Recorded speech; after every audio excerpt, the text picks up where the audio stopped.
This might be one of the most easiest methods to grind for relics, especially the rare ones. It's so easy that I can record this voiceover without any script or any notes in general, because I have been doing this for a very long time. What you want to do is just to take all of your syndicate points and turn it into relic packs. That's pretty much it. Because for every relic pack you open, there is guaranteed to be a rare relic. Now, the quote-unquote rare relic is actually referring to the Axii or the Neo relics, which can be quite troublesome to farm because you need to go into high level missions to farm for Axii relics. And sometimes the drop rate is just not so good, which is why it's better for you to just opt for relic packs instead of just grinding your ass off for these Axii relics. So let's take a look at the most efficient way to farm for syndicate points. And it's actually very obvious, just do syndicate missions. But wait, in every syndicate mission you do, there are 8 medallions hidden throughout the map.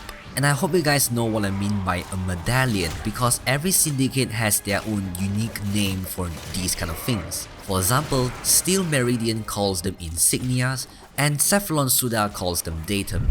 So, to find and identify these medallions fast and efficiently, you need a Warframe or a weapon that can break containers easily. For example, this static core, you can just literally run around and shoot around, and if you see no damage numbers in that general direction, just head towards it and check if it's a medallion or not. But this is very labor intensive, so let's just get straight to the point.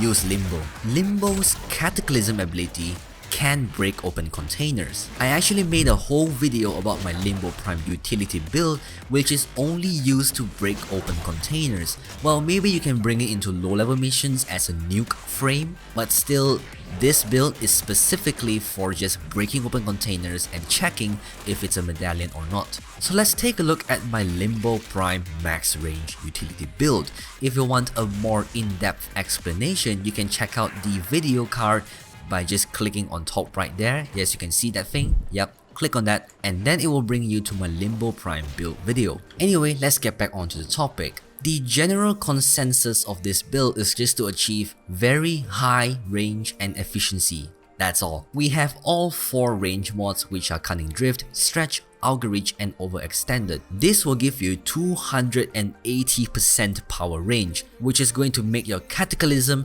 45 meters in radius. This is not diameter, it's radius. So from one end to the other, it's going to be 90 meters. And then we have all the other mods in here which you should already know by now. Fleeting Expertise and Streamline, which is going to give you maximum efficiency. Loot Detector plus Coaction Drift is going to give you a lot of loot radar, and Coaction Drift is just going to buff your aura, which will make it a little bit more stronger. And then we have Natural Talent, which is going to give you a lot of Cataclysm spamming potential, and Lightning Dash will give you extra mobility, which is always nice, because most probably you're going to be bullet jumping a lot in missions. Now let's take a look at a more advanced way to farm for these syndicate points. In my other Limbo Prime build video, I have mentioned something about this, but it's not in depth enough. So in this video, we'll be going super deep and more advanced.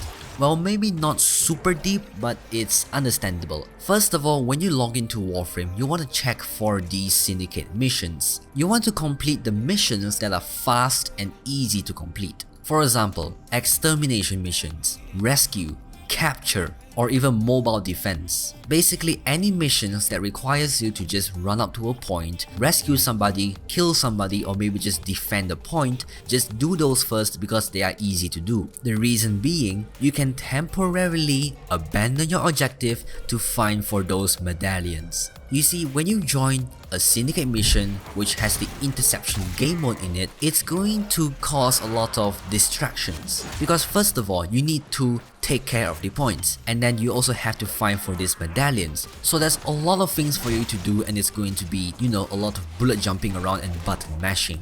You see, I want to make this as simple as possible for you guys, where you can just literally drop into the mission, capture the target, rescue the target, defend the point, and then you can just take all your sweet time and find for those medallions. You can do it in any order you want, like you can find for some medallions first, and then when you see the capture target, kill that person, capture the guy, and then just find the rest. It's just that easy. What about all the other missions like survival, interception, defense, etc. All the other missions that require a lot of work? Maybe you can do it with a public squad, but it is still very recommended to just go on solo is because you can spend as much time as you want to find for these medallions. It also gives you the opportunity to practice and to become better and better at this kind of thing. So the next time you need to grind for some syndicate points, just slap on this build, drop into a syndicate mission and start looking for those medallions. Now once you are done, you're going to get a lot more than just medallions.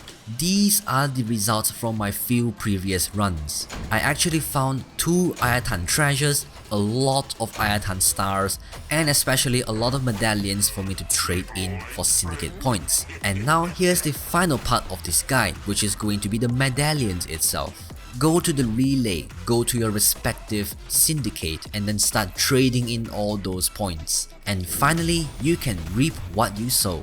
Head back to the orbiter, go to the syndicate's console and start trading all those syndicate points for relic packs. What can we do to help your journey? We are honored to help.